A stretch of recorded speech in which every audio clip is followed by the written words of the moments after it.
साथियों नमस्कार। कल हमने बात की थी हिंदी भाषा के सामान्य स्वरूप पर। उसका विकास की जो रूपरेखा है वो किस प्रकार निर्धारित हुई, वहां तक हम क्या बात कर चुके हैं। आज हम बात करेंगे हिंदी भाषा के विकास पर। हिंदी भाषा का विकास। हिंदी भाषा का विकास। कल मैंने बताया था कि जो हिंदी भाषा है उसका जो स्वरूप है वह क्या है, मूल जो भाषा है संस्कृत उससे निर्धारित किया जाता है। कल हम बात कर चुके थे कि किस प्रकार जो प्राचीन भाषा, किस प्रकार जो भारतीय आर्य भाषाएं हैं उसका विकास हुआ था।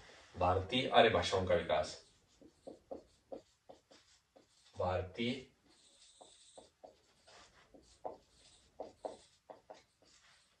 आर्य भाषा के विकास पर सामान्य जो परिचय है मैं वह दे चुका हूं। मैंने आप लोगों को बताया था कि आर्य भाषाओं का जो विकास क्रम है वह 3 कालखंडों में क्या है निर्धारित किया जाता है। एक तो था प्राचीन आर्य भाषा, प्राचीन आर्य भाषा। दूसरा है मध्यकालीन और तीसरा है आधुनिक कालीन। आधुनिक कालीन। प्राचीन आर्य भाषा, फिर मध्यकालीन, फिर आधुनिक कालीन। प्राचीन जो आर्य भाषा है इसमें 2 स्थितियां थी। एक तो थी वैदिक संस्कृत, वैदिक संस्कृत, और दूसरी थी लौकिक संस्कृत, जिसको मैंने क्लासिकल संस्कृत कहा था, लौकिक संस्कृत। और मध्यकालीन की अगर बात करें तो मध्यकालीन में पाली, प्राकृत, अपभ्रंश और अवहट, ये भाषा विकास की क्या है 4 स्थितियां थी। आधुनिक काल की अगर बात करें तो आधुनिक काल में,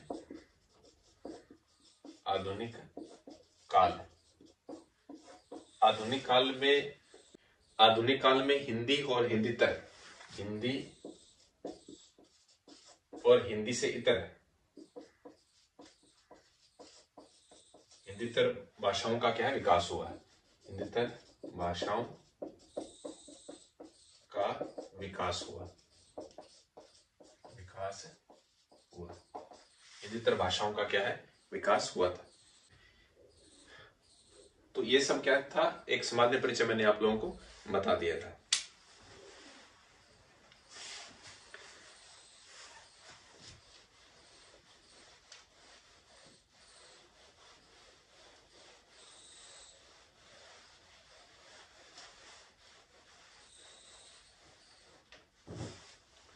अब हम बात करेंगे हिंदी भाषा के विकास पर। अगर खड़ी बोली हिंदी की बात करें तो खड़ी बोली हिंदी का जो उद्भव है वह शौरसेनी अपभ्रंश से हुआ है। लेकिन हिंदी भाषा का पश्चिमी हिंदी वह अगर पूर्वी हिंदी के रूप में या इसको प्रतिनिधि माने तो इसका जो उद्भव है वह उद्भव व विकास शौरसेनी अर्धमागधी से हुआ है। अगर थोड़ा और गहराई में जाएं तो हिंदी को कुल 17 बोलियों का प्रतिनिधि माने, जो हिंदी की अपनी बोलियां हैं, तो इसका विकास शौरसेनी, अर्धमागधी और मागधी अपभ्रंश से हुआ है। हिंदी भाषा की विकास प्रक्रिया को अगर गहराई से देखा जाए तो हिंदी भाषा के व्याकरणिक रूप है वह पाली भाषा में मिलने लगते हैं कि संस्कृत, पाली, प्राकृत,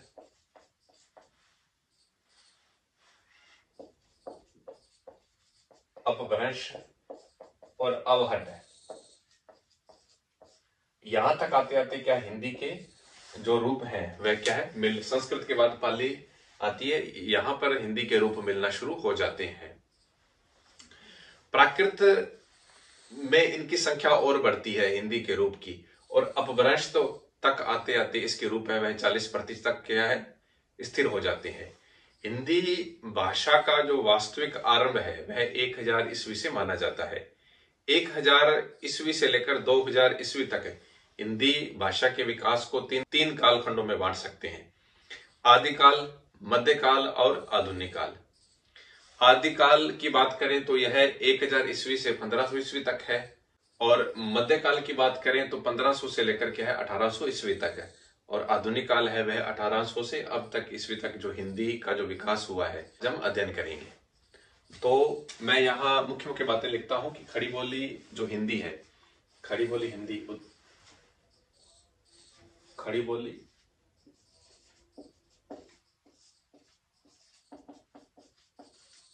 खड़ी बोली हिंदी का उद्भव शौरसेनी अपभ्रंश से माना जाता है। शौरसेनी अपभ्रंश से माना जाता है। लेकिन अगर इसे पश्चिमी हिंदी, अगर हम पश्चिमी हिंदी, जो हिंदी की 5 उपभाषाएं हैं उनमें से 2, पश्चिमी हिंदी और पूर्वी हिंदी, और पूर्वी हिंदी का अगर इसको प्रतिनिधि माने, हिंदी भाषा को क्या है प्रतिनिधि माने, तो हिंदी का जो विकास है वह क्या है शौरसेनी व अर्धमागधी, शौरसेनी व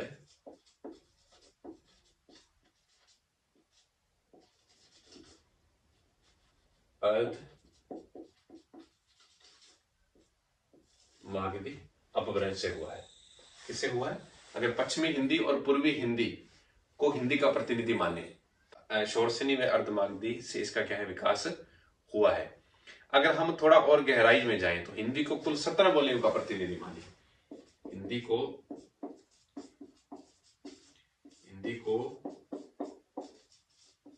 कुल 17 बोलियों का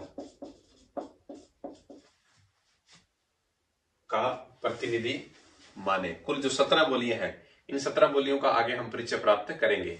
तो इसका जो विकास है वह शौरसेनी,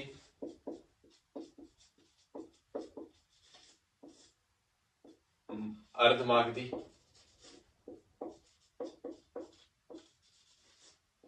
और मागधी अपभ्रंश से हुआ है, और मागधी अपभ्रंश से क्या इसका विकास हुआ है। तो जो हिंदी भाषा के विकास के जो प्रारंभिक रूप है, जो व्याकरणिक रूप है, वह क्या पाली भाषा में मिलने लगते हैं। प्रारंभिक व्याकरणिक रूप, प्रारंभिक व्याकरणिक रूप वह पाली भाषा में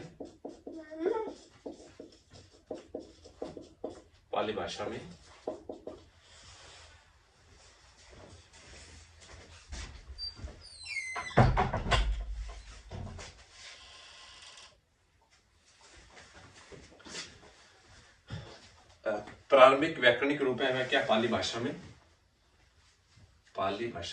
मिलने लगते हैं। पाली भाषा में क्या है मिलने लगते हैं। प्राकृत तक आते आते, पाली के बाद क्या प्राकृत तक आते आते इनकी संख्या और बढ़ती है, और अपभ्रंश के दौरान इसके जो रूप है वह अपभ्रंश के दौरान इसके रूप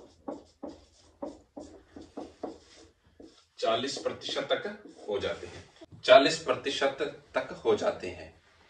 हिंदी भाषा का जो वास्तविक आरंभ है वह 1000 ईस्वी से माना जाता है। हिंदी भाषा का वास्तविक आरंभ 1000 ईस्वी से माना जाता है। 1000 ईस्वी से माना जाता है। 1000 ईस्वी से लेकर अब तक का जो काल है उसको 3 काल खंडों में हम क्या विभाजित कर सकते हैं। 3 कालखंडों में क्या हम विभाजित कर सकते हैं। मैं इसको साफ करता हूं।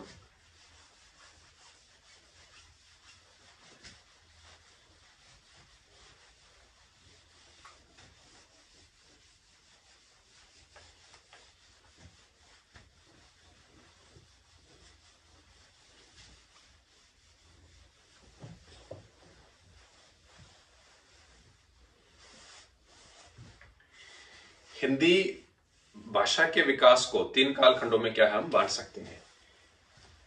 3 कालखंड है।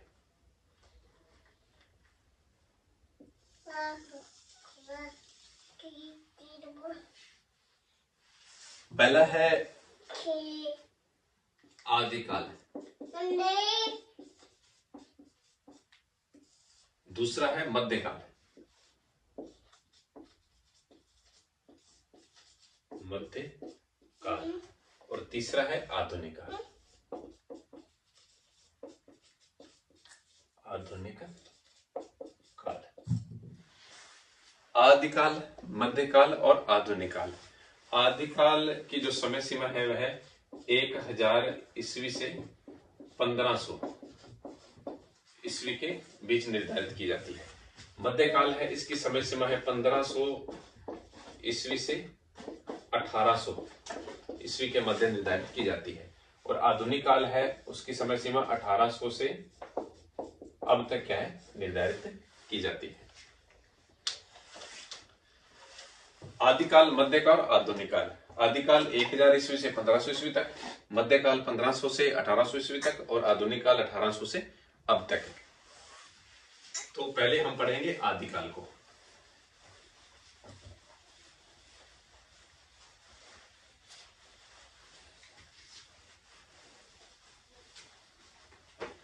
हम क्या है आदिकाल को पढ़ेंगे। तो इस काल में जो हिंदी है वह अपने अपभ्रंश के बहुत अधिक निकट थी। आदिकालीन हिंदी में ध्वनियों का जो प्रयोग मिलता है वह ध्वनियां क्या है अपभ्रंश में प्रयुक्त होती थी। उन्हीं ध्वनियों का विकसित रूप आदिकालीन हिंदी में आया था। अगर हम आदिकालीन हिंदी की बात करें तो आदिकालीन हिंदी और अपभ्रंश दोनों में कुछ अंतर भी थे। अंतरों की बात करेंगे तो पहला अंतर यह था कि अपभ्रंश, मैं यहां लिख देता हूं कि आदिकालीन हिंदी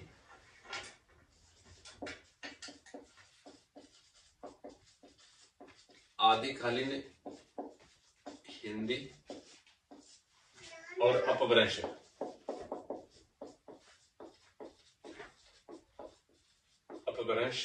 में अंतर। हालांकि आदिकालीन हिंदी है वह क्या अपभ्रंश के बहुत अधिक निकट थी, क्योंकि अगली जो कड़ी है हिंदी की वह क्या अपभ्रंश मानी जाती है। यानी संस्कृत, पाली, प्राकृत और अपभ्रंश। अपभ्रंश के बाद अवहट। अवहट का जो रूप है वह क्या है आदिकालीन हिंदी में स्थिर होना शुरू हुआ। यह है कि अपभ्रंश में केवल 8 स्वर थे। क्या थे? अपभ्रंश में केवल 8 स्वर थे। अपभ्रंश में केवल 8 स्वर थे। वह 8 स्वर कौन कौन से थे? ए, आ, ई,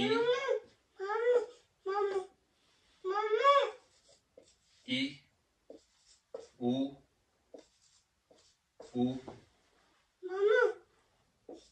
ए और ओ। 1 2 3 4 5 6 7 8। ये क्या 8 स्वर क्या है उस समय प्रयुक्त होते थे अपभ्रंश में। लेकिन 8 स्वर अपभ्रंश के